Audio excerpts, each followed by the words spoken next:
Alright guys, Rokkr here back again today. Back in the UK, of course. Yesterday was a pre-recorded video because after I got off the flight, I got a decent amount of sleep on the flight, so I'm not actually jet lagged really at all, which is a good news considering I'm going back to work tomorrow, but I didn't really feel like making a video, so today I thought I'd get back into the groove of things. Wanted to talk about team cohesion. Clayster did a tweet yesterday relating to a post that Zonic did. If you don't know who Zonic is, he's the coach for the Astralis team in Counter-Strike Global Offensive, talking about team cohesion, and Clayster says that these are kind of things that we're missing in Call of Duty, and there's some interesting discussion that goes back and forth on what the scene used to be like in Call of Duty back in the day, and things that Aches has talked about in the past as to how the scene is way more buddy-buddy now than it was back in the day. So I wanted to go through kind of topics like that. Leave all your thoughts down below as always. Like if you enjoy, subscribe. If you are new, let's hop right into it. So today we are expecting also an announcement from the Florida Mutineers. This may of course already come out by the time this video goes live. If so, I'll discuss it tomorrow. And then I wanted to do a final video talking about who won Rostermania and this kind of thing when all the teams have been announced. I could have done it a long time ago, but you know, probably that's coming in the next week or so. So anyway, Florida Mutineers about starting over 12, December the 2nd, 2019. This, of course, a picture of Chance Morgs. I believe they also did another tweet. Let's see if I can find it real quick of another one of their players, which is pretty obviously Havoc, which I don't think I ever showed to you guys. So having just looked into it, there was actually a few more that I missed. So this one's pretty obviously Pristini. This one looks like Morgs to me. This looks like Frosty. You don't always get a second chance. This is quite clearly Colt Havoc. And then this looks like Skies. So, well, I think so. At least that's the rumored team, right? So I guess putting all the pieces together of the squad, and yes, we're expecting that announcement today, as I just mentioned. I wanted to talk about this as well. Last week we've been talking about this whole Mutex situation. I just wanted to say, yeah, this is a really good thing that he's done. Of course, he said some outrageous things, and we discussed that all, and we can put that behind us, I guess, to some degree. He did raise $2,800, $1,000 of which came from his own bank account towards Autism Speaks Canada, which just, you know, fair play, congratulations. And he says that the Moo Moo Gang, or whatever exactly he calls it, is going to do this at the start of every month for a different charity, which is, you know, a really great thing to do. Hopefully that starts some sort of renaissance and revival in this guy's personality. This guy's career may have just completely gone down the drain. I'm not sure how many other organizations are going to be looking at the things he said following up to his kicking from Dallas Empire and thinking, okay, maybe this is a guy we can get on board with. But, you know, personalities and things can change quite quickly. Yes, he's 25, but, you know, it's never too late to reform your own personality, right? So hopefully he can continue getting back on a decent track in coming months, and yeah, who knows, maybe next year he'll get another opportunity if he can prove himself to be a different individual than he's proven himself to be over the last several weeks. Wanted to go through this as well because we talked about it a long time ago that there was this huge overhaul by the end of November. Of course, that hasn't really happened, and Joe Seacott, one of the lead guys over at Infinity Ward, says overhaul was a fake statement to get attention. We'll go into who exactly said this in a second. We are constantly updating the game at least once a week, sometimes twice. Season 1 incoming, also by question mark. Yeah, smiley face. This was the guy at the Gaming Revolution who originally said that there was an overhaul coming end of November. He talked about, you know, at least his sources had told him that there was going to be, the minimap was going to be going back to normal. A lot of things were going to be changing. A lot of people, including myself, got pretty damn excited about it. And Ashton Williams, who does a lot of the PR stuff at Infinity Ward, said, finalizing notes for the big update you all keep asking about. Now, this is what she said on November 20th. Now, the big update you all keep asking about is pretty clearly related to the Gaming Revolution when he talked about an overhaul. Then that went around the community. Then Ashton Williams relates this to the big update, and now Joe Seacott says that apparently that was a fake statement to get attention and nothing of the sort was ever happening. You know, I just wanted to bring it past you guys because it's not ideal, and Pierce Gunless, of course, says, you look good at Treyarch, being like, come on, these developers, that they do not have the best interests at heart of the competitive community. I'm not saying they, you know, it's just tough to say, right? Obviously, in the competitive side of things, we wish there was more of a focus, especially with the franchise league. You know, of course, I understand in previous seasons, the developers are going to focus mainly on the casual side, make the game as fun as possible for casual players. But I'm, you know, at this point, I'm just losing hope in a way, because one of the main benefits I thought of a franchise league would be that Activision got on the back of Infinity Ward and the developers to ensure this game was as competitively viable as possible. You know, we're a month and a half in now. I don't really see anything of the sort, and there's no motivation for me to play the game right now. Unfortunately, I wish there was. I really did. I'll save this clip for the end of the video. I thought this was actually really well done from the New York Subliners, but as I say, I'll play that at the end. Let's go on to this then from Clayster. So stuff like this, the CoD scene still doesn't understand. Wise words from @Zonic. So as I said, head coach of Astralis, former professional CSGO player. This is what he says. Let's run through it. So when Astralis is at tournaments, so of course a 5-man team, similar to Call of Duty, Zonic often notices other teams are not as cohesive as Astralis. Several teams still do not have coaches, and the players go around in small groups with 2 or 3 in each. They don't wear team jerseys and come down to the breakfast table one by one and eat separately. That's not how it works at Astralis. At Astralis, they do pretty much everything together.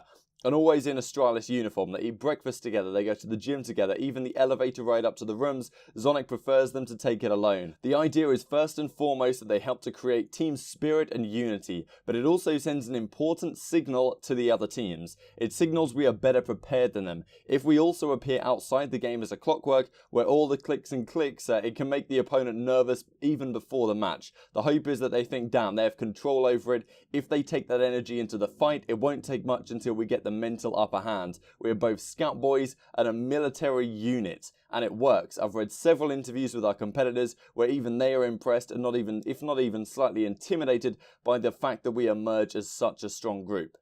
So I thought that was a very interesting statement there, and of course if you guys watch CSGO you will know this is how Astralis operates, and the real question is whether Call of Duty teams should implement something similar.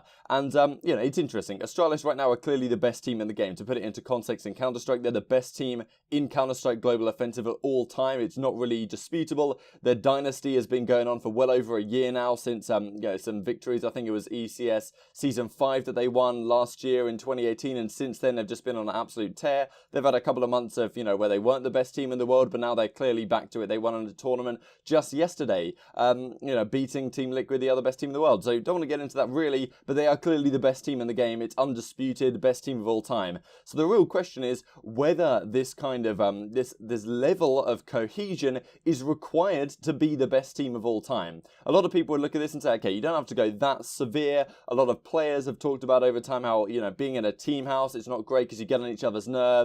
Like, let's say you lose a scrim, you go down to the kitchen and your teammate who was there, who just costed you in the scrim, is there making dinner.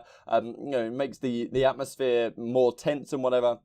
And I could definitely understand that side of it. And I think with certain players and certain character types, you wouldn't want to have this happen all the time. You can be colleagues at work, but out of the game, you can still be separate individuals. However, is it necessary if you want to be the best team of all time, like undisputed in your esport? You can talk about NIP back in the day, but like, you know, the 87 and over, that was when the game came out, not everyone was playing it. It's pretty undisputed if you guys follow CS that Astralis are the best team to ever do it. If you want to be that, do you have to go to this level? Do you have to be this cohesive out of the game as well? You know, who knows? Of course, in traditional sports, maybe it's difficult to say because you have substitutes and all of this stuff. Astralis, you don't have this. The 5 main guys, Xipix, Glaive, Dupree, Device, and Magisk, all these guys, like, you know, these 5, of course, they're all willing to go along board with this, and they think it works to the best of their ability, and they have a coach that pushes them in this direction as well. I don't think it's necessary to be the best team in the world in doing this, but, you know, maybe to be the best team of all time, you know, something like this in and out of game is necessary. And yeah, okay, Pac-Man replies to it. I'm not saying he's wrong, but we're going to act like Zip, Dupree, and Device haven't been gods together since 2014 before all this, which is definitely fair enough. Like, they were obviously fantastic players before 2015, but, you know, they've morphed into the best team in the world, as I say, since then. And Dylan Theory says a very interesting thing here. So, pre-AW COD was similar to this atmosphere, somehow bringing in more young players, got older players to act like they're in high school. Great point here by Austin FPS. I think that Ake said back in the day no one would speak to each other and eights weren't a thing because you just play with your team. Definitely remember him talking about this. He says that a few years ago now, the scene's too buddy-buddy. People are playing eights and, you know, playing with their friends in pickup games, like 10s I guess it would be nowadays, with the other pros, whereas what used to happen is you would play with your team all day, and that's all you would do in the game. You just play with your team, practice with your team. At events, you would just sit with your team and, you know, you'd look at the other guys in the eye and you wouldn't, like, hang around with other players at events and stuff like this. It was much more cohesive and the other players were effectively the enemy. Nowadays, it's much more buddy-buddy, I guess, as a scene, which I thought was an interesting way to look at things, considering, you know, nowadays you don't really see that. And maybe that's something that some of these guys and some of the coaches could think about implementing into their game if you want to, you know, put your team apart from the rest. Of course, it requires all your team seem to get along very well. Astralis, of course, they're all Danish, so there's that, you know, cultural situation which helps them be the best they can be as well, which I think is a really cool thing about CS. But yeah, we'll just have to see here if any CoD teams decide to develop this. Interesting that Clayster's looking at this, because you could imagine a team like the Dallas Empire is a team that could go along this route. Yes, they don't have their own specific coach, but Clay may be looking at this, seeing himself as kind of in a coaching role within that team and thinking, okay, you know, Clay, Krim, Illy, Shotzi, and Hook, like, let's get all of us together. Let's make sure we all get along really well. Of course, it's difficult for you to always be completely friendly with your teammates, but, you know, the team's been put together. Of course, Clay and Crimsix wanted this team to come together. If they can all get along, and they do seem to get along pretty damn well from what I've watched on stream, the limited amount that I have, then, you know, if they can bring that further forward, then maybe Clayster's considering this as a route to take, to not only be the best in-game, but be, you know, scary out the game as well, and probably something a lot of other teams will not even think about doing. But, you know, it's just lessons to learn, maybe. Yeah, just to run through some comments here on the Reddit, but real quickly before we end the video. So, yeah, you can pause the video if you'd like to, and, you know, read some of these comments. Thought it was pretty interesting, this one. You know, Formal disagrees a lot, talking about the LG team, of course, last season, with Gunless on it. You know, with a strong bond outside the game, it'll carry into the game. I think that's definitely true. Rings true outside of gaming, and, anything that helps bond a team can help improve its performance. He's not necessarily wrong, but it doesn't have to be that way. And, you know, I definitely agree with this, but at the same time, in certain contexts, maybe in esports more specifically, maybe that is the way to go. Anyway, thanks for watching as always. Like if you enjoyed, subscribe if you're new. I'll see you next time.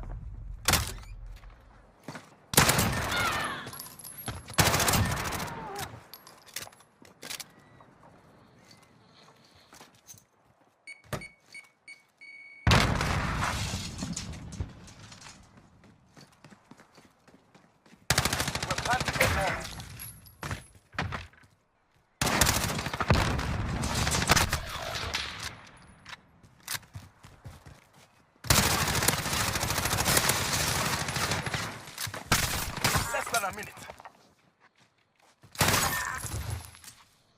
That's a win. Next round, get ready.